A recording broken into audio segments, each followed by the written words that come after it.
మంచిది. దేవుని యొక్క వాక్య భాగంలో నుండి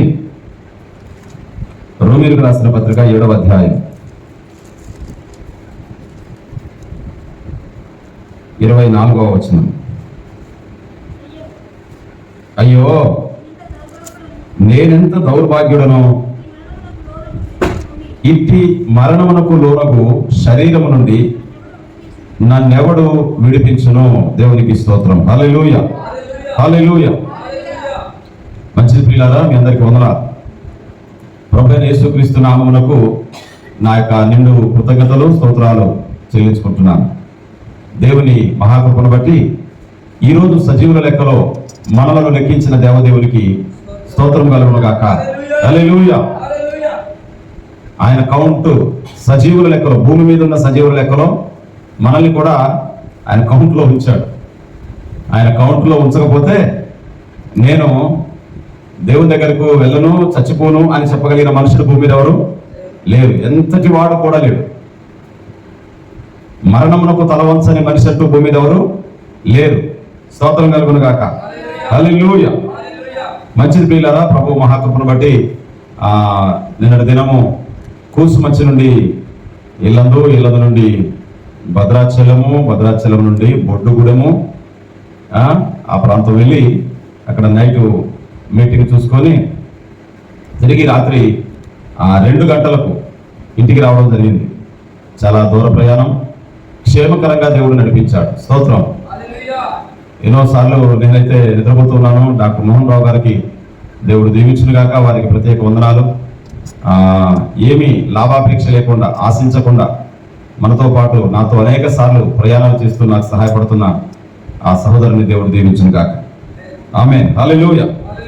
మంచిది. ఈరోజు ప్రార్థించడానికి కాను కొన్ని విషయాలు మనము ధ్యానం చేసుకుందాం. ఇక్కడ భక్తుడైనటువంటి పౌలు గారు వ్రాస్తున్నటువంటి మాట ఇది.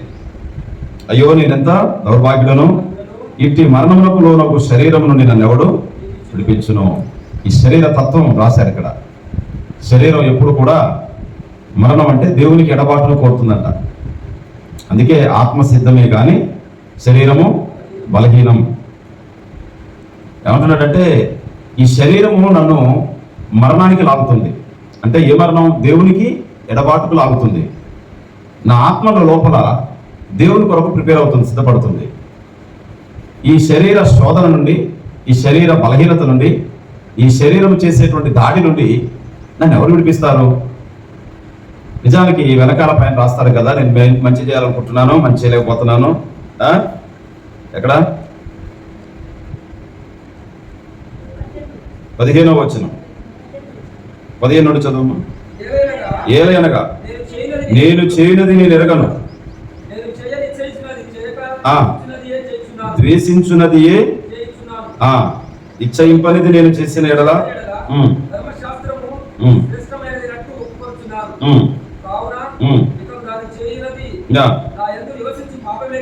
నేను కాదు అనగా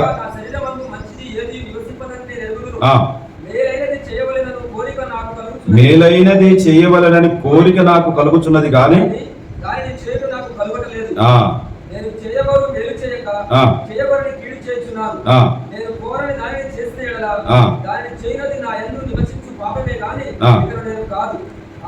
చాలు చాలు. ఇక్కడ 2 విషయాలు చెప్తున్నాడు. నేను అనే ఒకటి చెప్తున్నాడు. రెండవది నా శరీరములో నివసించే పాపము. అంటే శరీరము పాపమునకు అమ్మబడింది అన్నాడు పైన 14వ వచనంలో. ధర్మశాస్త్రము ఆత్మ సంబంధమైనదని ఎరుగుదుము, అయితే నేను పాపమునకు అమ్మబడి శరీర సంబంధినై విన్నాను. ఈ శరీరములో పాపం అధికారం చేస్తుందంట. ఈ శరీరం లోపల ఉన్న ఈ మాట్లాడే శక్తి, నేను అనేటువంటి ఆత్మ, అది విశ్వాసము ద్వారా రక్షింపబడిందంట. ఈ రెండింటి మధ్య ఉన్నటువంటి ఈ పోరాటంలో ఒక గట్టి కేక వేస్తున్నాడు. అయ్యో నన్ను ఎవరు విడిపిస్తారు అంటే విడిపించబడాలి అనేటువంటి ఆశ ఆయనకు ఉంది. స్తోత్రం కలుగును గాక, స్తోత్రం కలుగును గాక. నన్ను ఎవరు విడిపిస్తారు? సరే, ఇక్కడే 8వ అధ్యాయం, రోమాపత్రిక 8వ అధ్యాయము. అయితే ఇప్పుడు చదువుమా 1. కాబట్టి ఇప్పుడు క్రీస్తు యేసునందున్న వారికి ఏ శిక్షా విధియు లేదు. క్రీస్తు యేసునందు జీవమునిచ్చు ఆత్మ యొక్క నియమము పాప మరణముల నియమము నుండి నన్ను పైన 24లో ఏమన్నాడు? నన్ను ఎవరు విడిపిస్తారు అని కేక వేశాడు. ఇప్పుడు 8:2లో ఏం చెప్తున్నాడు అంటే దేవుడే నన్ను విడిపించాడు. స్తోత్రం కలుగునుగాక. అంటే విడిపించక ముందు ఏమై ఉన్నాడు? ఆయన 2 తలంపుల మధ్య జీవిస్తున్నాడు. విడిపించక ముందు 2 తలంపుల మధ్య జీవిస్తున్నాడు. అవును, క్రైస్తవ బిడ్డలు కూడా ఈ పరిపూర్ణతలోనికి, ఆత్మ నడిపింపులోనికి రానంత కాలం ఈ 2 తలంపుల మధ్య, లేదా శరీరం కాస్త కాలం ఏలుబడి చేయడం, ఆత్మ కొంతకాలం ఏలుబడి చేయడం అనేది మనుషుల జీవితాల్లో లేఖనంలో కనపడుతుంది, మనకు బయట కూడా కనపడుతుంది. కాబట్టి ఉదయకాల సమయంలో ఒక చిన్న మాటను మీతో పంచుకొని ప్రార్థన చేయాలని ఆశపడతా ఉన్నాను. అదేంటంటే మన దేవుడు విడిపించే దేవుడు. స్తోత్రం కలుగునుగాక. ఎటువంటి సమస్య అంటే చాలా పెద్ద సమస్య ముందు చెప్తున్నాను, తర్వాత కొన్ని చెప్తాను. ఏంటా పెద్ద సమస్య అంటే మన శరీర తత్వము నుండి, శరీర శోధన నుండి, ఈ శరీర నియమము నుండి, ఈ శరీరాన్ని స్వాధీనపరుచుకున్నటువంటి ఆ పాపము నుండి, ఈ శరీరంలో ఏలుబడి చేస్తున్నటువంటి ఆత్మకు వ్యతిరేకమైన వాంఛల నుండి విడిపించగలిగింది ఎవరు అని అంటే మనం అప్పగించుకుంటే చాలు. కానీ మన ప్రభు అయిన దేవుడు మన ఆత్మలో స్వేచ్ఛనివ్వగలడు. మన శరీరము మీద కూడా అధికారం ఇచ్చి మన శరీరమును జయించే శక్తిని కూడా మనకి ఇవ్వగలడు. స్తోత్రం కలుగునుగాక. హల్లెలూయా. ఇది మొదటి విషయం, ప్రాముఖ్యమైన విషయం. అలా విడిపించబడిన సందర్భాలు చాలా రకరకాలుగా విడిపించబడిన సందర్భాలు ఉన్నాయి. 1-2 విషయాలు చూపిస్తాను. చూడండి, 107వ కీర్తనలో 6వ వచనం చూడండి. వారు కష్టకాలమందు యెహోవాకు మొరపెట్టిరి, ఆయన వారి ఆపదలలో నుండి వారిని విడిపించెను. వారు కష్టకాలమందు యెహోవాకు మొరపెట్టిరి, ఆయన వారి ఆపదలలో నుండి విడిపించెను. పైన రాయబడింది వారి ఆపత్కాలం ఏంటో చూడండి. అక్కడే 4వ వచనం, వారు అరణ్యమందలి ఎడారి త్రోవను తిరుగులాడుచుండిరి. పని పాట లేక తిరుగుతున్నావేరా అంటారు, అక్కడక్కడ తిరుగుతున్నావేరా అంటారు, ఎందుకు తిరుగుతున్నావురా అంటారు. తిరుగులాడుతూ ఉన్నారట. ఏమండి? అరణ్యమందలి ఎడారి త్రోవను తిరుగులాడుచుండిరి. ఎందుకు తిరుగుతున్నారు? నివాసపురం ఏమీ వారికి దొరకకపోయేను, ఆకలి దప్పుల చేత వారి ప్రాణము వారిలో సొమ్మచిల్లెను. వారి ఆపత ఏంటి? వారు ఆకలి దప్పుల చేత సొమ్మచిల్లుతున్నారు. అంటే భోజనం లేని పరిస్థితి, అంటే వాటర్ దొరకని పరిస్థితి. ఇప్పుడు బెంగళూరులో ఏమొస్తుందంట? మంచినీళ్ళ సమస్య వస్తుంది.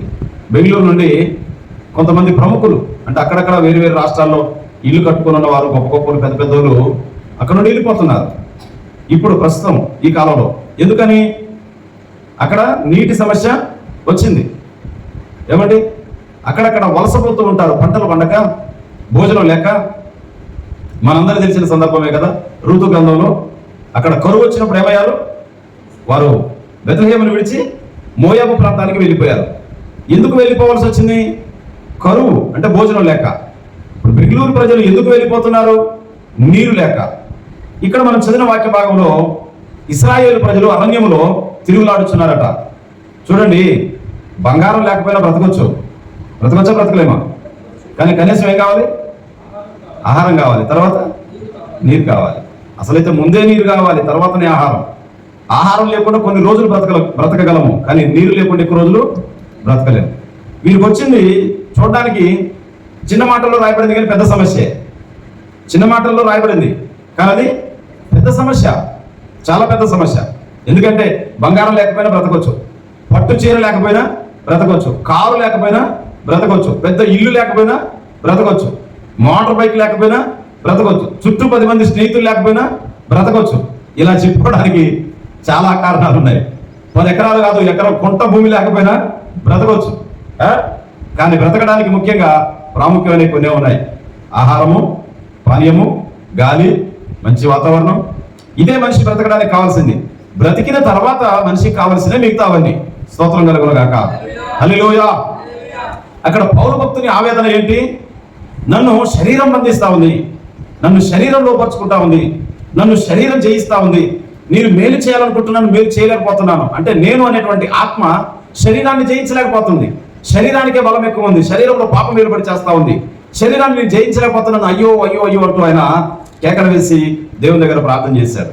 దేవుడు ఆయన బయలుపరిచిన సత్యం ఏంటంటే, క్రీస్తు యేసునందు ఉండు, స్తోత్రం కలుగును గాక.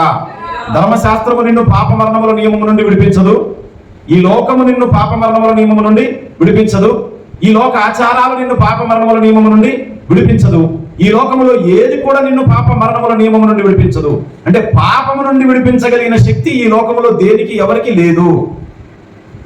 పాపముల నుండి విడిపించగలిగిన వాడును నేను ఒక్కడినే, స్తోత్రం కలుగును గాక. హల్లెలూయా. శరీరము పాపము విషయమై బానిసత్వం బందీ అయిపోయింది. ఆ శరీరంలో పాపం వెలుబడి చేస్తా ఉంది. దాన్ని విడిపించేటువంటి శక్తి లోకంలో మనుషులు కనిపెట్టినటువంటి మతాలకు, మనుషులు కనిపెట్టిన మార్గాలకు, మనుషులు ఏర్పాటు చేసుకున్నటువంటి పద్ధతులకు లేదు. అక్కడక్కడ చూస్తూ ఉంటాం, ఎవరి మీదనో మనం నేరం పెట్టడం కాదు, కానీ అక్కడక్కడ ఈ మధ్యన ఒకసారి నేను ఒక గుడి దగ్గర పూజారులు కొట్టుకున్నారు, ఓ చర్చిలో పాస్టర్లు కూడా కొట్టుకున్నారు. మనమేమి ఎవరి మీద వేరే మతం మీద నింద పెట్టాల్సిన అవసరం లేదు, కానీ మారని మనుషుల గురించి చెప్తున్నాను. మారని మనుషులు అనేవారు ప్రతి మతంలో ఉన్నారు. కానీ నిజంగా క్రీస్తునందు ఒక వ్యక్తి జీవించడానికి డిసైడ్ అయితే, నిర్ణయం తీసుకుంటే, క్రీస్తులోనే ఆ వ్యక్తి జీవించడానికి నిర్ణయం తీసుకుంటే, ఈ శరీరంలో ఏలుబడి చేస్తున్న పాపమును కూడా దేవుడు బంధిస్తాడు. ఆ పాప మరణ నియమముల నుండి మనలను విడిపిస్తాడు. అంటే మనము చేయగోరని కీడు జరిగేటట్టు మనకు ఈ పాపము నుండి శక్తి రాదు. చేయగోరని కీడు చేయకుండా మనం ఆగిపోతాం. అది కేవలం యేసుక్రీస్తు ద్వారా మాత్రమే జరుగుతుంది. ఉదాహరణకు చెప్తాను. చాలాసార్లు మారాలనుకున్న పౌలును దేవుడే మార్చారు. దేవుని యొద్దకు రాకముందు బైబిల్ గ్రంథంలో కూడా ఎవరు మారినట్టు కనపడరు. యాకోబు కూడా చిన్నటి నుండి దేవుని గురించిన సమాచారం వింటున్నవాడే కదా. కానీ ఎప్పుడైతే ప్రభు దగ్గర తన మోకరిల్లి ప్రార్థించాడో, ఎప్పుడైతే తను పశ్చాత్తాపడ్డాడో, ఎప్పుడైతే తన పాపాన్ని ఒప్పుకున్నాడో, అప్పటి నుండి తనలో ఒక పెద్ద మార్పు వచ్చినట్టుగా మనకు ఆదికాండం 32వ అధ్యాయంలో కనపడతా ఉంది. స్తోత్రం కలుగును గాక. హల్లెలూయా, హల్లెలూయా. దేవుడు మార్చగలిగిన వాడు, దేవుడు విడిపించగలిగిన వాడు. దేవుడు మార్చగలిగిన వాడు, దేవుడు విడిపించగలిగిన వాడు. నేను ఇద్దరు కూడా చెప్పాను. ఒక ఆయన ఉన్నారు ఇల్లందులో, ఆయన పేరు చెప్పొద్దని చెప్పట్లేదు. ఆయన 18 సంవత్సరాలు చర్చికి వెళ్తూనే ఉన్నాడు, మందు వేస్తున్నాడు, సిగరెట్లు తాగుతున్నాడు, ప్రార్థనకి వెళ్తూనే ఉన్నాడు. ఆయన భార్య నీటి ప్రార్థన చేస్తా ఉంది, ఆయన కూడా ప్రార్థన చేసుకుంటున్నాడు. ఆయన కానీ పౌరు భక్తులు అనుకున్నట్టు అనుకునేవాడు ఎప్పటికప్పుడు, ప్రభువా ఈ బలహీనత నుండి నన్ను విడిపించయ్యని ప్రార్థన చేస్తారంటే మళ్ళీ ఆ బలహీనత చేస్తా ఉంటాడు. ప్రభువా ఈ బలహీనత నుండి విడిపించయ్యని ప్రార్థన చేస్తారంటే మళ్ళీ బలహీనతలు పడిపోతాడు. చాలా మందికి ఏమనిపిస్తుంది? ఇది నాటకం అనిపిస్తుంది. ఏమనిపిస్తుంది? కావాలని మనుషులు వినటానికి ఇలా ప్రార్థన చేస్తున్నాడు, కానీ వీటిలో మారాలని నిజంగా ఆశ లేదు, ఉంటే కనుక ఇలా జరిగిద్దా అని. దేవుడు ఆలకించాడు, ప్రార్థన ఆలకించాడు. నిజంగానే ఆయన మనసులో మారాలని ఉంది, కానీ మారలేకపోతున్నాడు. అది ఎలా సాధ్యమండి? మారాల నుండి మారలేకపోతున్నాడు అంటే, ఉదాహరణ కూడా గుంటలో పడ్డాడు. ఆ గుంటలో నుండి బయటికి రావాలని ప్రయత్నం చేస్తున్నాడు, కానీ బయటకు వచ్చే శక్తి వానికి లేదు. ఏం చేస్తాడు? వాడు ఏదో ప్రయత్నం చేస్తాడు, జారి అందులోనే పడతాడు కదా. అలాగా ఆ పాపాన్ని జయించే శక్తి లేదు. దేవుడు ఆలకించాడు, ఆ శక్తి వచ్చే మార్గాన్ని దేవుడు ఇచ్చాడు. స్తోత్రం కలుగును గాక. హల్లెలూయా. ఏంటి ఆ మార్గం అంటే, దేవుడు కొంతమందికి మేలు చేసి మార్పు చేస్తాడు, కొంతమందికి శ్రమ పెట్టి మార్పు చేస్తాడు. యాకోబుని ఏం చేశాడట? వేసాడు ఒకటి, అంతే కదా. మొన్న ఒక సాక్ష్యం విన్నాం, 30 లక్షలు పోయినంట ఆయన ఆస్తి. ఎంత? చిన్నప్పటి నుండి వాళ్ళ అమ్మ చెప్తా ఉంది, అసలు నేనట్లే 30 లక్షలు పోయినాయట. అది ఇప్పుడు కాదు, చాలా సంవత్సరాల క్రితం, ఒక 50 సంవత్సరాల క్రితం. అప్పుడు 30 లక్షలు అంటే ఇప్పుడు మామూలు డబ్బులు కావాలి. ఇక అప్పుడు కంపెనీ క్లోజ్ అయిపోయింది, ఆయన జీవితం క్లోజ్ అయిపోయింది, అడ్రస్ లేని పరిస్థితి వచ్చేసింది. ఆయనకు అర్థమైంది, ఈ కష్టం నుండి దేవుడు తప్ప నన్ను విడిపించగలిగిన వాడు లేడు అని చెప్పి ఆ భార్యను తీసుకొని చర్చికి వెళ్ళి ప్రార్థన చేయడం ప్రారంభించాడు. స్తోత్రం కలుగును గాక. హల్లెలూయా. అద్భుతంగా తిరిగి ఆయన పోగొట్టుకున్న ఆస్తిని సంపాదించుకున్నాడు.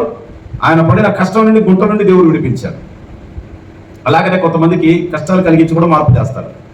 ఈయన గారు ఒక రోజున పొద్దున్నే పళ్ళు తోమి ఎరకిచ్చి చూస్తే మొత్తం ఇంత బ్లడ్ పడిందని. డాక్టర్ గారి దగ్గరికి వెళ్ళారు. డాక్టర్ గారు చెప్పారు, అయ్యా నీ వెనక ఈ మందు, ఈ సిగరెట్ మానకపోతే నీకు పాడ కట్టడం అనేది తొందరలోనే ఉంటుంది, కాలుష్యం ఏమీ లేదు. ఏ మనిషి అన్నా చావడానికి ఇష్టపడుతుందా? ఎవరో నుండి కొట్టుకుంటారు కొంతమంది, నాకు మరణమేమీ లేదని పౌరులు అంటూ అంటారు. చాలా తక్కువ, కోట్లలో ఒకరు ఉంటారు వాళ్ళు. కానీ మిగతా బ్యాచ్ అంతా మాత్రం 500 సంవత్సరాలు ఉంచినా దేవా ఇంకొంతకాలం ఉంచయ్యనే రకమే మనం అంతా. స్తోత్రం, హల్లెలూయా. ఈ ఆలోచనలో పడ్డాడు, దేవా నాకు సాయం చేయను ఆయన, నన్ను బ్రతికించిన ఆయన, ఇవన్నీ ఒప్పేసుకుంటున్నాయా, తిప్పేసుకుంటున్నాయా, తీసేసుకుంటున్నాయని ప్రార్థన చేశాడు. దేవుని దయ వల్ల ఆయన మైండ్ మారిపోయింది. అక్కడ కొంచెం హార్డ్గా మార్చాల్సి వచ్చింది ఆయన, కానీ మార్చింది మాత్రం దేవుడే. ఇప్పుడు సిగరెట్ వైపు కానీ సారా వైపు కానీ కన్నెత్తి చూడట్లేదు ఆయన. ఇల్లందులో ఉన్నాడు, ఇప్పుడు లైవ్ ఇల్లందులో ఉన్నాడు. ఆయన ఇంకా బ్రతికే ఉన్నాడు. 75-80 ఏళ్ళు ఉంటాయి ఆయనకి. స్తోత్రం, స్తోత్రం కలుగును గాక. చెప్పండి, స్తోత్రం కలుగును గాక. హల్లెలూయా. ఏమంటున్నాడండి? ఆకలి దప్పుల చేత వారి ప్రాణము వారిలో సొమ్మచిల్లెను, వారు కష్టకాలమందు యెహోవాకు మొరపెట్టిరి, ఆయన వారి ఆపదలలో నుండి వారిని విడిపించెను. విడిపించే శక్తిమంతుడైనటువంటి దేవుడు. ఫరో చేతి నుండి కూడా విడిపించాడట. విడిపించెను అన్న ప్రతి చోట గుర్తుపెట్టుకోండి. కొంతమంది ఏదైనా తప్పు చేసి జైల్లో పడితే నేను బెయిల్ ఇచ్చి విడిపించాను అంటారు. అంటే దాని అర్థం ఏంటి? ఆ జైల్లో పడ్డవాడు తనంతట తాను బయటకు వచ్చేటువంటి పరిస్థితి లేదు. మరొక వ్యక్తి జామీను, ఆయనకు బదులు ఒకళ్ళు బయటకు వచ్చినాక ఏమైనా నాటకాలు చేస్తే, నకరాలు చేస్తే వాడిని విడిచిపెట్టి జామీను ఉన్న వాడిని పట్టుకుపోతారు కదా. కాబట్టి విడిపించను అంటే విడిపించబడిన వాడికి విడిపించుకునే శక్తి లేదు అని అర్థం. పౌలు భక్తుని పాప మరణము అనేటువంటి నియమము ఏలుబడి చేస్తుంది ఆయన మీద. ఆయన శరీరాన్ని బంధించేసింది. దేవునికి ప్రార్థన చేస్తే దేవుడు ఆ పాపము మరణం అనేటువంటి ఆ నియమాన్ని బంధించి దాని శక్తి నిర్వీర్యం చేసి పౌలుకు స్వేచ్ఛనిచ్చాడు. పాపానికి లోబడకుండా ధైర్యంగా జీవించే శక్తిని ఇచ్చాడు. స్తోత్రం కలుగును గాక. ఇంకా ఎవరి శరీరమైన దేవునికి వ్యతిరేకమైన కార్యకలాపాలకు పరిగెడతా ఉంటే ప్రార్థన మాత్రం చేయండి. నిజమైన ఆశ దేవుడు విడిపించను అని చెప్పకముందే పౌలు భక్తులు ఏమంటే నన్ను ఎవరు విడిపిస్తారు అంటున్నాడు. అంటే ఆయనలో ఏముంది? నేను విడిపించబడాలి, ఇది తగింది కాదు, ఇది మంచిది కాదు, ఈ ఆలోచన మంచిది కాదు, ఈ క్రియలు మంచిది కాదు, ఈ ఉద్దేశాలు మంచిది కాదు, నేను మారాలి అనేటువంటి ఆ కాంక్ష ఆయనలో బాగా ఉంది. ఇక్కడ కూర్చున్న మనలో కూడా ఇంకా ఏదైనా నా శరీరం నన్ను జయిస్తుంది, ఇంకా ఏ కోణంలోనైనా నా శరీరం నన్ను లాగుతుంది, ఇంకా ఏ విషయమైనా దేవునికి వ్యతిరేకంగా నా శరీరం పోరాడుతుంది, ఇంకా ఏ విషయమైనా నేను అనుకున్నది ఒకటి నేను చేసేది ఒకటి అనేటువంటి పరిస్థితి మీలో ఉంటే, నాలో ఉంటే మనం తప్పక ప్రార్థన చేయాలి. ఏదో ఒక రోజు దేవుడు ఆ పాపానికి ఉన్న శక్తిని తగ్గించి ఆ శరీరంలో ఏలుబడి చేస్తున్న పాపాన్ని బంధించి మనకు విడుదల చేసేవాడు దేవుడు. చెప్పండి, హల్లెలూయా. ఇకపోతే భోజన పానీయం అంటే జీవమునకు ఆధారమైనవి. యేసయ్య అంటాడు, మీరు ఏమండి నా నీతిని రాజ్యమును మొదట వెతకండి, మీకు కావలసినవన్నీ అక్కడ ముఖ్యంగా భోజనము, పానీయము, వస్త్రం. 3 ఏమి తిందుమో, ఏమి త్రాగుదమో, మూడు ప్రాముఖ్యమైనవి. సిగ్గు కప్పుకోవడానికి శరీరానికి బట్ట కావాలి. కాబట్టి ఒకవేళ ఆ టెన్షన్ నీలో నాలో ఎవరిలోనైనా ఏలుబడి చేస్తా ఉంటే, ఏమండి సమస్త లోకాలను సృష్టించిన దేవుడు, అనంత కోటి జీవరాశిని పోషిస్తున్న దేవునికి నీవు నేను పెద్ద భారమేమీ కాదు. స్తోత్రం, హల్లెలూయా, హల్లెలూయా. మనము ద్వితీయోపదేశ కాండంలో చూస్తాము 7వ అధ్యాయము 8వ వచనం చూడండి.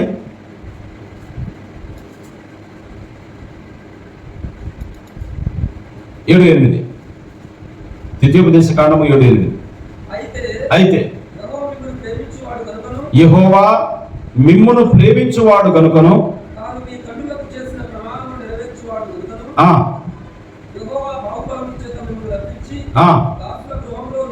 దాసుల గృహములో నుండి ఐగుప్తు రాజైన ఫరో చేతిలో నుండి మిమ్మును విడిపించెను. స్తోత్రం కలుగును గాక, స్తోత్రం కలుగును గాక, స్తోత్రం కలుగును గాక. ఇక్కడ ఇశ్రాయేలు ప్రజల గురించి రాయబడిన సందర్భం అని మనందరికీ అర్థమై ఉంది. అక్కడ కూడా ఏం కనపడతా ఉంది? బందీ గృహము అంటే బంధించబడిన స్థలం. చాలాసార్లు చెప్తా ఉంటాను నేను, కరువు కాలంలో భోజనం కొరకు అక్కడికి వెళ్ళారు. భోజనం కొరకు వెళ్ళారు, బ్రతకడానికి వెళ్ళారు, బంధించబడ్డారని చెప్తా ఉంటారు. దేనికోసం వెళ్ళారు ఇశ్రాయేలు 70 మంది? కరువు కాలంలో యోసేపు అక్కడ ఉన్నప్పుడు భోజనం కొరకు వెళ్ళారు. ఇక్కడ పోషిస్తాను రా అని యోసేపు పిలిచారు, అప్పుడు వెళ్ళారు. భోజనం కొరకు అంటే బ్రతకడానికి వెళ్ళారు. లాస్ట్కి వచ్చరికి ఏమయ్యారు? బంధించబడ్డారు. అంటే ఇక్కడ ఒక చిన్న విషయం చెప్పాలనుకుంటున్నాను. వీరు మేము బందీలుగా మారుతున్నాం, బానిసలవుతున్నాం అని ఎరిగి అందులో ప్రవేశించలేదు. మేము బానిసలవుతున్నామని ఎరిగి అందులో ప్రవేశించలేదు. తెలియకనే వారు బంధించబడ్డారు. ప్రియమైన సంగమా, దేవుని బిడ్డలారా, కొన్నిసార్లు మనం ఎదుర్కొనేటువంటి కష్టాలు, కొన్నిసార్లు మనం ఎదుర్కొనే నష్టాలు, కొన్నిసార్లు మనం ఎదుర్కొనే నిందలు, కొన్నిసార్లు మనం ఎదుర్కొనే ఇరుకులు ఇబ్బందులు తెలిసి జరిగేటివి కొన్ని ఉంటాయి, తెలియక జరిగేటివి కూడా కొన్ని ఉంటాయి. ఈ ప్రజలకు మాత్రం తెలియకనే జరిగింది, కానీ దాని వెనకాల దేవుని ప్రణాళిక ఉంది. అబ్రహాం భక్తులతో చెప్తాడు 15వ అధ్యాయంలో, నీ తర్వాత 4వ తరము వారిని నేను విడిపిస్తాను, 400 సంవత్సరాల తర్వాత నేను వారిని విడిపిస్తాను అన్నాడు దేవుడు. కాబట్టి ఫరో చేతిలో చిక్కుకుపోయినటువంటి వీరు, ఫరో చేతిలో చిక్కుకుపోయిన వీరు వారంతటా వారు బయటకు వచ్చేటువంటి పరిస్థితి లేదు. బ్రతకడానికి వెళ్ళి బానిసలయ్యారు. ఇనుప కొలిమంట. వారి పరిస్థితి ఎంత భయంకరంగా, ఎంత దయనీయంగా మారిందంటే వారు మొరపెట్టని రోజు లేదు, వారు ప్రార్థించని రోజు లేదు. దేవా మమ్మల్ని కనికరించు, అబ్రహాము దేవా, ఇసాకు దేవా, యాకోబు దేవా అని డైలీ వారు మొరపెడుతున్నారు. నిర్గమకాండం 3వ అధ్యాయంలో చూస్తాం. వారు మొరపెడుతున్నారు. పౌలు భక్తునికి ఆశ ఉన్నట్లు విడుదల పొందాలని వీరికి కూడా ఆశ ఉంది. వారి ఆశ, వారి ప్రార్థన, వారి పరిస్థితిని గమనించిన దేవునికి అర్థమైంది, ఈ ఇజ్రాయేలు ప్రజలు వారి శక్తిని బట్టి, వారి బలాన్ని బట్టి, వారి జ్ఞానాన్ని బట్టి ఈ ఫరో చేతి నుండి బయటికి రాలేరు, విడుదల పొందలేరు. మనం చాలాసార్లు మోటివ్ పాఠంలో చెప్పుకుంటా ఉంటాం. ఊబిలో పడిన వాడు తనంతట తాను బయటికి రాలేడు, పంజరములో పడిన పక్షి తనంతట తాను బయటికి రాలేదు, మలినంలో పిల్లవాడు తనంతట తాను శుద్ధి చేసుకోలేడు అన్నట్టుగా, ప్రియమైన దేవుని బిడ్డలారా, వీరు పడినటువంటి ఆ యొక్క చెర, ఆ యొక్క బందీగృహం నుండి రాలేని పరిస్థితిలో వారి ప్రార్థన ఆలకించిన దేవుడు వారిని విడిపించాడు. స్తోత్రం కలుగును గాక. వారిని విడిపించాడు. ఎంత ఆశ్చర్యకరమైన విషయం. మనుషుల వల్ల కానిది, వారి కొరకైనది దేవుడు వారికి సహాయం చేశాడు. ఇక్కడ బోధిస్తున్న నేను కానీ, వింటున్న మీరు కానీ, మన వల్ల కాని సంగతులు మనకు ఉండొచ్చు. మనం ఇది కష్టమే అనుకున్న సందర్భాలు మనకు ఎదురు కావచ్చు. అది ఎలాంటి పరిస్థితి అయినా కావచ్చు. ఒక రోగం కావచ్చు, ఒక బాధ కావచ్చు, ఆర్థిక ఇబ్బంది కావచ్చు, అనారోగ్యం కావచ్చు, అప్పుల బాధ కావచ్చు. మనము ఇక ఈ స్థితి నుండి బయటికి రాలేను, ఇక నా వల్ల కాదు, ఇది చేస్తే కనుక దేవుడే చేయాలి. ఆపరేషన్ థియేటర్ దగ్గర హాస్పిటల్లో ఒక బోర్డు చదివాను నేను. అక్కడ డాక్టర్ రాశాడు అనమాట, మా వల్ల అయిన వైద్యం మేము చేస్తాము, కానీ ప్రాణం నిలపడం మా వల్ల కాదు, అది భగవంతుడి చేతిలో ఉంది, మీరు నమ్మిన దేవునికి మీరు ప్రార్థన చేసుకోవడం ఒక రాసి పెట్టాడు. అంటే ఒక డాక్టర్ కూడా ఏం చెప్తున్నాడు, నా వల్ల అయింది, నేను నేర్చుకుంది ఏదో, నేను చేయగలిగింది ఏదో, అది మాత్రమే చేస్తాను, ఇంకంతకు మించి నా వల్ల కాదు. అంతకు మించింది ఏదన్నా చేయాలంటే, అంటే నాకు మించిన సమస్యలు, నాకు మించిన రోగాలు కూడా ఉన్నాయని ఆయన ఒప్పుకుంటున్నాడు. అలాగనే పౌలు గారు చెప్తున్నాడు, నన్ను పాప మరణముల నియమము నుండి విడిపించాడు. నేను ఈరోజు క్రీస్తు కొరకు బ్రతకగలుగుతున్నానంటే అది నేను కాదు, నా వల్ల అయింది కాదు. కాకపోతే నేను ఇష్టపడ్డాను, నేను ఆశపడ్డాను, దేవా ఈ పాపం నాలో ఏలుబడి చేయకూడదు, ఈ పాపం నాలో జీవించకూడదు, ఈ పాపం నా మీద పెత్తనం చేయకూడదు, ఈ పాపం నా మీద ప్రభుత్వం చేయకూడదు, ఈ పాపం నాలో పని చేయకూడదు, ఈ పాపంలో నేను ఉండకూడదు, ఇది చెడు అనిపిస్తుంది, చెడు నాకు వద్దు అని నేను ఆశపడ్డాను, ప్రార్థించాను. కానీ నా అంతటా నేనైతే బయటికి రాలేదు. నన్ను విడిపించిన వాడు దేవుడు. స్తోత్రం కలుగును గాక. అదే రీతిగా ఐగుప్తులో ఉన్న ప్రజలు బయటకు వచ్చిన తర్వాత వారు కూడా చెప్పగలరు, అదేంటంటే, అయ్యా మేము చాలాసార్లు చాలా ప్రయత్నాలు చేశాము, కానీ మా దగ్గర ఉన్న రాజు సామాన్యుడు కాదు, ఆయన మా మీద బాగా నిఘా పెట్టాడు, ఎక్కువ మంది సైనికుల్ని కాపలా పెట్టాడు, మాలో ఎవరు తప్పించుకోవడానికి వీలు లేదు, మేము పూర్తిగా బంధించబడ్డాం, దురవస్థలో పడ్డారట. వారు అక్కడ ఉంటది, ఎక్కువ పని చేయాలని మళ్ళా ఒత్తిడి చేసినప్పుడు ఇజ్రాయేలీలైన పెద్దలు మేము దురవస్థలో పడినామని అప్పుడు తెలుసుకున్నారట. అంటే ఇంకా మేము బయటికి రాలేని పరిస్థితిలో చిక్కుపోయాము, ఇది మా వల్ల కాదు, దేవా కనికరించు, దేవా కనికరించు, ఈ బానిస బ్రతుకు నుండి మమ్మల్ని విడిపించయ్యా, ఇది మా వల్ల కాదు అని వారు ప్రార్థించినప్పుడు దేవుడు వారి ఎడల కనికరం చూపి వారిని రక్షించాడు. దేవునికి స్తోత్రం కలుగును గాక. అపోస్తుల కార్యం 12వ అధ్యాయంలో ఒక సందర్భం చూస్తాం మనం. అపోస్తుల కార్యం 12వ అధ్యాయము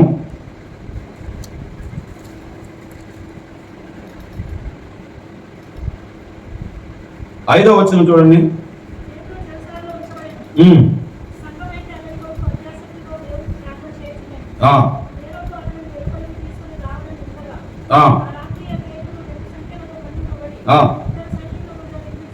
బంధింపబడి పేతురు గారు కూడా బంధించబడినాడట. సంఖ్యల చేత బంధించబడ్డాడు, సైనికుల మధ్య ఉన్నాడు, జైల్లో వేయబడ్డాడు. ముందు కాలమే, ముందు కొద్ది రోజుల ముందే యాకోబు అనే వ్యక్తి ఖడ్గము ద్వారా చంపబడ్డాడు. పేతురును కూడా చంపడానికే బంధించారు. పేతురును కూడా అక్కడ రాయబడింది కదా, ఇది యూదులకు ఇష్టమైన కార్యమని. చదవండి ఒకసారి, 12వ మొదటి నుండి. దాదాపు అదే కాలమందు రాజైన హేరోదు సంగపు వారిలో కొందరిని బాధ పెట్టుటకు బలత్కారముగా పట్టుకొని యోహాను సహోదరుడైన యాకోబును ఖడ్గముతో చంపించెను. ఇది యూదులకు ఇష్టమైన కార్యమని తెలుసుకొని పేతురును కూడా, రీజన్ రాయబడింది, పేతురును పట్టుకున్న కారణం రాయబడింది. పేతురుకు ముందు యాకోబును ఏం చేశాడట? చంపించాడు. చంపించిన ఆ కార్యం యూదులకు ఎందుకు ఇష్టమైంది? యూదులు ఏమంటారు? యెహోవాయే దేవుడు కానీ యేసుక్రీస్తు దేవుడు కాదు. పేతురు, యోహాను వీళ్ళంతా ఏమంటారు? యెహోవా దేవుడు, యేసుక్రీస్తు కూడా దేవుడు, తండ్రి అయిన దేవుడు, కుమారుడైన దేవుడు, పరిశుద్ధాత్మ దేవుడు అంటారు. కాబట్టి నేను తప్ప వేరొక దేవుడు నీకు ఉండకూడదనే ఆజ్ఞను వారు తీసుకొని యూదులు ఎవరైతే యేసుప్రభు దేవుడు అంటున్నారో వారిని చంపేస్తున్నారు. యాకోబుని చంపేశారు. అది యూదులందరూ పండగ చేసుకుంటున్నారు, మన దేవునికి వ్యతిరేకమైన వాడు శత్రువు తెచ్చాడు అని. పేతురును కూడా పట్టేసుకున్నాడు, బంధించబడ్డాడు. దేని కొరకు బంధించబడ్డాడు? చంపబడడానికి బంధించబడ్డాడు. ఇక విడిపించడానికి అక్కడ ఆస్కారం లేదు. ఎందుకని? శిష్య బృందం చిన్నగా ఉంది. శిష్యుల వైపు మాట్లాడగలిగిన నాయకులు, రాజులు ఎవరు లేరు అక్కడ. యూదులంతా ఒకటైపోయారు. యూదులకు సంబంధించిన రాజు హేరోదు ఒకటైపోయాడు. కాబట్టి పేతురు కొరకు సంఘము అతి ఆసక్తితో ప్రార్థన చేస్తుందంట. ప్రభువా, పేతురు గారు బ్రతకాలయ్యా, ఆత్మపూర్ణుడు, ఆయన బోధ చేస్తే 3000 మంది మారుమనసు పొందారు. అగ్ని బాప్తిస్మం పొందినవాడు ఆయన, పరిశుద్ధాత్మతో నింపబడినవాడు ఆయన. ఆయన ద్వారా ఇంకెంతమంది మారుతారో. అయ్యా, ఆ పేతురుని బ్రతికించు, పేతురుని బ్రతికించు, పేతురుని బ్రతికించు. ఓ దేవా, నీకు సాధ్యమే, ఇది నీ వల్ల అవుతుంది, నువ్వు చేయగలవు దేవా, నీ కార్యం చేయని సంఘము అతి ఆసక్తితో ప్రార్థన చేస్తుందట. స్తోత్రం కలుగును గాక, స్తోత్రం కలుగును గాక, స్తోత్రం కలుగును గాక. వారి ప్రార్థన ఆలకించిన దేవుడు ఏం చేశాడు?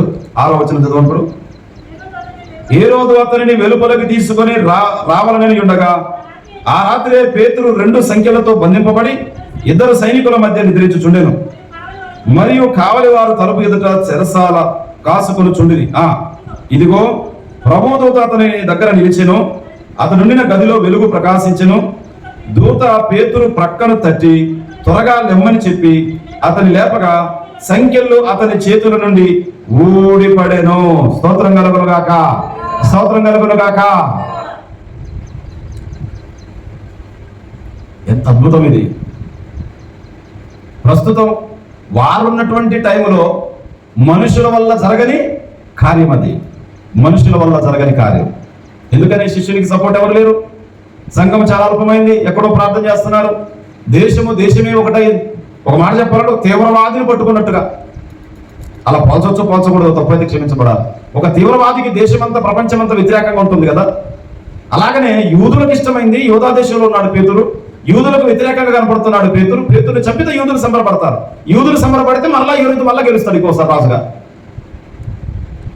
కానీ ప్రార్థనల ద్వారా జరిగే కార్యాలు మనుషులకు అసాధ్యమైనవి, మనుషులకు అసాధ్యమైనవి, మానవాతీతమైనవి, మనుషుల వల్ల కానివి దేవుడు జరిగిస్తున్నాడు. దేవుని దూత వచ్చేసాడు. దేవుని దూత పంపబడ్డాడు. ప్రార్థనకు ప్రతిఫలంగా ప్రార్థన ఆలకించిన దేవుడు పేతురుని బ్రతికించాలనుకున్నాడు. దేవుడు ఆయన ద్వారా కొంత సేవ చేయించాలనుకున్నాడు. దేవుడు మరణము ఆయన్ని బంధించి ఉంచుట అసాధ్యమని యేసు ప్రభు గురించి రాయబడింది. నేను బంధించబడ్డాను కానీ వాక్యము బంధించబడి ఉండలేదని పౌలు భక్తుడు అన్నాడు. ఇక్కడ పేతురు భక్తుడిని కూడా హేరోదు బంధించాడు. కానీ ప్రార్థన ముందు హేరోదు ప్రయత్నం తుత్తునీరైపోయింది, ఫెయిల్ అయిపోయింది. స్తోత్రం కలుగును గాక. కాబట్టి మన ప్రార్థన విడవకూడదు, మన ప్రార్థన మానకూడదు, మన ప్రార్థన ప్రయత్నాన్ని వదలకూడదు. ప్రార్థన ప్రతిఫలం, ప్రార్థన జవాబు ఒకరోజు అది అద్భుతంగా ఉంటుంది. మార్టిన్ లూథర్ అన్నాడు, గొప్ప దేవుని దగ్గర గొప్పగా ఆశించండి, గొప్పవి పొందండి, గొప్ప సాక్షిగా జీవించండి. ఏమన్నాడు? గొప్ప దేవుని దగ్గర గొప్పగా అడగండి, గొప్పవి అడగండి, పెద్ద విషయాలు అడగండి, ఆ పెద్ద వాటిని పొందండి, ఆ గొప్ప సాక్ష్యాన్ని స్థాపించండి. స్తోత్రం కలుగును గాక. హల్లెలూయా. చూడండి, ప్రార్థన ప్రతిఫలంగా గొప్ప కార్యాలు. ఒకసారి 107లోకి వస్తాము. దయచేసి చూడండి 107వ కీర్తన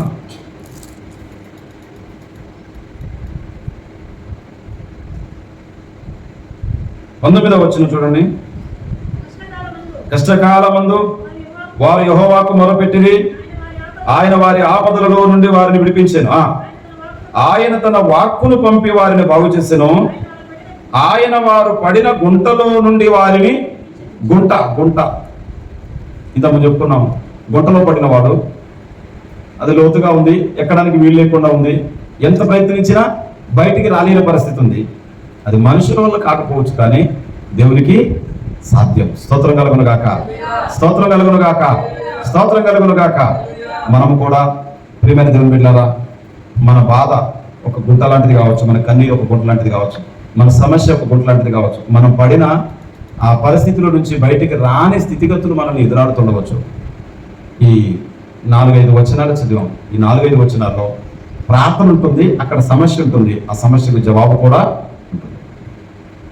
అక్కడ సమస్య ఉంటుంది, ఆ సమస్య కొరకు వారి ప్రార్థన ఉంటుంది, ఆ ప్రార్థనకు దేవుడిచ్చిన జవాబు కూడా ఉంటుంది. 146వ కీర్తనలో ఒక మాట ఉంది, 7వ వచనంలో. 146వ కీర్తన 7వ వచనం. బాధపరచబడు వారికి ఆయన న్యాయము తీర్చును, ఆకలి కొనిన వారికి ఆహారము దయచేయును. యెహోవా బంధింపబడిన వారిని విడుదల చేయును. యెహోవా బంధింపబడిన వారిని విడుదల చేయును. ఒక్కొక్కసారి మనసే రణరంగం, యుద్ధరంగం అంటాది. ఎవరు? జాస్మియర్ గారు. మన మనసే మనల్ని నిందిస్తూ ఉంటుందట, మన మనసే మనల్ని బంధిస్తూ ఉంటుందట, మన మనసులోనే నెమ్మది లేకుండా అయిపోతూ ఉంటుందట, మన మనసులోనే పెద్ద పోరాటం జరుగుతూ ఉంటుందట.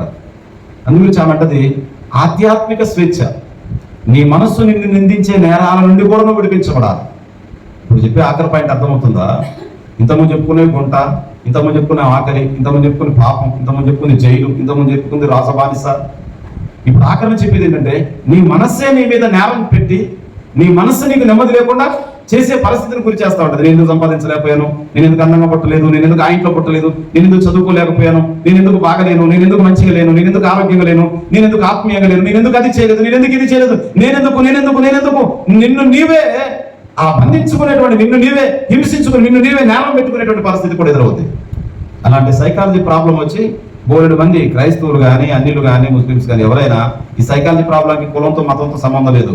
ఆ సైకాలజీ ప్రాబ్లం వల్ల వారిని వారు కించపరుచుకొని, వారిని వారు తిట్టుకొని, వారిని వారు నిందించుకొని, నేను పుట్టిన దినమును శపిస్తున్నాను అంటాడు యోగ ఒకసారి, నేను పుట్టకపోయి ఉంటే బాగుంటాడు ఒకసారి. ఇలా వారిని వారే హింసించుకొని ప్రక్క వారిని ఫరో రాజు నుండి, సాతాను నుండి, హేరోదు నుండి, ఇదంతా వేరు, చెప్పుకున్నది వేరు. అసలు నాకు నేనే పెద్ద సమస్యగా తయారవుతాను ఒక్కొక్కసారి, నీకు నీవే ఒక సమస్యగా తయారవుతావు ఒక్కొక్కసారి, నిన్ను నీవే నిందించుకుంటూ ఉంటావు ఒకసారి. నా బ్రతికేది ఇలా అయిపోయింది, నేను ఎందుకు ఇలా అయిపోయాను, నేను అలా చేయకుంటుంటే బాగుండేది, ఇలా చేయకుంటుంటే బాగుండేది. ప్రియులారా, మనకున్న ఆత్మీయ స్వేచ్ఛను దొంగిలించి ప్రతి దానిని బంధించుమని, దాని నుంచి విడిపించుమని దేవునికి మనం మొరపెట్టాలి. స్తోత్రం చెప్పండి, స్తోత్రం చెప్పండి, స్తోత్రం చెప్పండి గట్టిగా. హల్లెలూయా. వారు పడిన గుంట, ఒకవేళ నేను నా మనస్సాక్షికి విరోధంగా నాకు నేను గుంటలో పడేసుకున్నట్టు అయిపోయాను. ప్రభు కృప ద్వారా వారు పడిన గుంటలో నుండి విడిపించాను. ఎటువంటి పరిస్థితులైనా విడిపించదగిన ప్రభు దగ్గర ఉన్నాం మనం. అది మన కొరకే కాదు, ఆధ్యాత్మికంగా మన సంఘం కొరకు, సార్వత్రిక సంఘం కొరకు, మన ఇరుగు పొరుగు వారి కొరకు ఆ దేవుడు విడిపించే కార్యం చేయాలని మనం లూకా 13:16 చూస్తాము. 18 సంవత్సరాల నుండి దయ్యము పట్టినటువంటి స్త్రీ విశ్రాంతి దినమున విడిపింపతగదా అంటాడు కదా. కాబట్టి సమాజం కొరకు కూడా మనం ప్రార్థన చేయాలి. మనం పౌరు భక్తులాగా ఆత్మీయ స్వేచ్ఛ కొరకు, అయ్యా నా లోపల 2 పోరాటాలు. 7:25 చదవండి ఒకసారి. రోమా 7:25.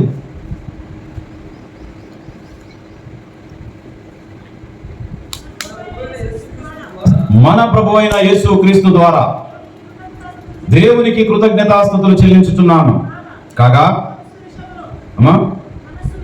మనస్సు విషయములో నేను దైవ నియమమునకును, శరీర విషయములో పాప నియమమునకును దాసుడైపోయాను. అంటే 2 పెత్తనాలు జరుగుతున్నాయి లోపల, 2 పెత్తనాలు, 2 అధికారాలు జరుగుతూ ఉన్నాయి, 2 ఆత్మలు పనిచేస్తున్నాయి, ద్విమనస్కత్వం పనిచేస్తూ ఉంది.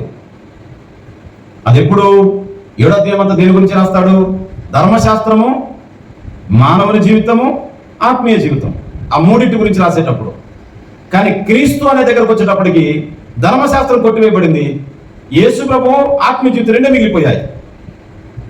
అంటే క్రియలతో కూడిన జీవితం, లోకంతో కూడిన జీవితం, ఆచారాలతో కూడిన జీవితం, మతంతో కూడిన జీవితం పాపము నుండి విడుదల చేయలేకపోయింది. యేసు ప్రభు దగ్గరకు వచ్చినప్పుడు ఏదైతే చెడు అనుకుంటున్నామో దాన్ని చేయకుండా ఉండగలిగిన శక్తి, సామర్థ్యం దేవుడు మనకిస్తాడు. స్తోత్రం కలుగును గాక. ఒకవేళ ఎలుక ఏమండి, అది చాలాసార్లు చెప్తా ఉంటాను, ఎలుక పొట్టలో ఉన్న టమాటాను, ఉల్లిగడ్డను తినడానికి వెళ్తుంది. కానీ అలాగ పోయిన తర్వాత ఆ బోన్ మూసుకుంటుంది, అందులో ఉన్న ఆ టమాటా పండుని తినదు, లేకపోతే ఉల్లిగడ్డను కూడా తినదు. కానీ అందులో అది తినటానికి వెళ్తుంది, బంధించబడుతుంది. ఎలుకకపోయింది, నేను బంధించబడతానని తెలియకపోయింది. ఇశ్రాయేలీలు కూడా మేము బంధించబడతామని తెలియక వెళ్ళారు. కొన్నిసార్లు మనం తెలియక చేసే పనులు మనకి కష్టాన్ని, నష్టాన్ని, నిందన, అవమానాలు కూడా తెచ్చిపెడతాయి, సమస్యలు కూడా తెచ్చిపెడతాయి. ఇలా చేయకుండా బాగుండేది, ఇలా మాట్లాడకుండా బాగుండేది, అలా అనకుండా బాగుండేది. అయితే మన ప్రభువు నమ్మదగిన దేవుడు, అటువంటి పరిస్థితిని కూడా దేవుడు ఇప్పిస్తాడు. స్తోత్రం కలుగును గాక. ఒకవేళ మనం ఖచ్చితంగా బ్రతుకుతున్నప్పుడు సాతాను ఏజెంట్ అయిన హేరోదు లాంటి వారు పేతురుని బంధించినట్టు చావుకి మనల్ని బంధించి ఉండవచ్చు, సాతాను ప్లాన్ వేసి ఉండవచ్చు. కానీ మన ప్రభువు అటువంటి పరిస్థితి నుంచి కూడా విడిపించగలిగినటువంటి వాడు. దేవునికి స్తోత్రం కలుగును గాక. హల్లెలూయా. ఒకవేళ సాతానే కోరుకొని గూడగట్టుకొని మన మీద వచ్చి కూర్చొని మనల్ని బంధించి ఉండవచ్చు. కానీ మనకున్నటువంటి కొద్ది స్పృహలో మందిరాన్ని విడవక, ఆరాధనను విడవక, ఆ తల్లి గురించి ఎప్పుడు చెప్తా ఉంటారు, 18 సంవత్సరాలు దెయ్యం చేత పీడించబడుతూనే ఉంది, 18 సంవత్సరాలు మందిరానికి వస్తూనే ఉంది. మనకు తెలిసినంత భక్తి మనం చేస్తా ఉంటే మిగతా విషయాన్ని దేవుడు తెలియపరుస్తాడు. మనం ఎక్కడ ఎప్పుడు విడుదల పొందాలో ఆ రోజున ఆయన విడుదల కూడా ఇస్తాడు. స్తోత్రం కలుగును గాక. హల్లెలూయా. ఒకవేళ తెలిసి తెలియక జారిపడిన కుంటలు మనం ఎక్కడానికి ప్రయత్నం చేసి అనేక ప్రయత్నాలు ఉండొచ్చు. మన ప్రభు నమ్మదగిన వాడు. మన ప్రార్థన మానకూడదు, మన పరిశుద్ధత విడవకూడదు, మన నీతిని విడవకూడదు. ఒక్క మాట చదువుతాను, ముగిస్తాను. 34వ కీర్తనలో 17వ వచనమా 19వ వచనమా? 19వ వచనం. నీతిమంతునికి కలుగు ఆపదలు అనేకములు, వాటన్నిటిలో నుండి యెహోవా వానిని. ముందు రాయబడిన మాట ఏంటంటే నీతిమంతుడు. మనం దేవుని ఎదుట నీతిమంతులై బ్రతకడానికి ఇష్టపడుతూ ఉంటే ప్రియమైన దేవుని బిడ్డలారా, ఆపదలు వాటి దారిన అవి మబ్బుల్లాగా వస్తాయి. మబ్బులు ఎక్కడ స్థిరంగా ఉండవు. ఆపదలు వాటి వస్తాయి, తొలగిపోతాయి. మనం ఏం కలవరపడాల్సిన అవసరం లేదు.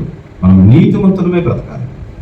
ఏమండి, మీకా గ్రంథంలో ఉంటాడు, నీతిమంతుడు 7 మార్లు పడినను తిరిగి లేచును. నీతిమంతునికి ఎన్ని ఆపదలు కలిగినా ఆయన విడిచిపెట్టాడు. ఏమండి, ఆయన విశ్వాసులను కాపాడును అంటాడు కీర్తనలో. నిన్ను కాపాడువాడు కునుకడు, నిద్రపోడు. కాబట్టి ఈ వాగ్దానాలను జ్ఞాపకం చేసుకుంటూ ముందు మనకు ఆశ ఉండాలి, ముందు మనకు ఆసక్తి ఉండాలి. ఏంటి, నేను ఏ విషయంలో బంధించబడ్డాను, ఏ విషయంలో బలహీన అవుతున్నాను, ఏ విషయంలో దేవునికి వ్యతిరేకమైన నా మీద నిలబడి చేస్తా ఉంది, దాని నుంచి నన్ను విడిపించయ్యా అనేటువంటి ఆసక్తితో కూడిన ప్రార్థన ఉంటే దాన్ని విడిపిస్తాడు. ఇక మనం ఎదుర్కొంటున్న కన్నీరు, ఎదుర్కొంటున్న సమస్య, ఎదుర్కొంటున్న బాధ, మనకు తెలిసింది ఏదైనా ప్రభు నమ్మదగిన వాడు. మనకు స్వేచ్ఛ జీవితాన్ని, ఆనందకరమైన ఆశీర్వాదకరమైన జీవితాన్ని ఇవ్వగలిగిన వాడు. ఒకరోజు వెనక ముందు కావచ్చు, కార్యం వెనక ముందు కావచ్చు, కానీ కార్యం జరగడం మాత్రం కన్ఫర్మ్. ప్రార్థన చేసుకున్నాం ప్రభు సన్నిధిలో. దేవుడి మాటలు దీవించి ఆశీర్వదించును గాక. ఆమేన్. Praise the lord.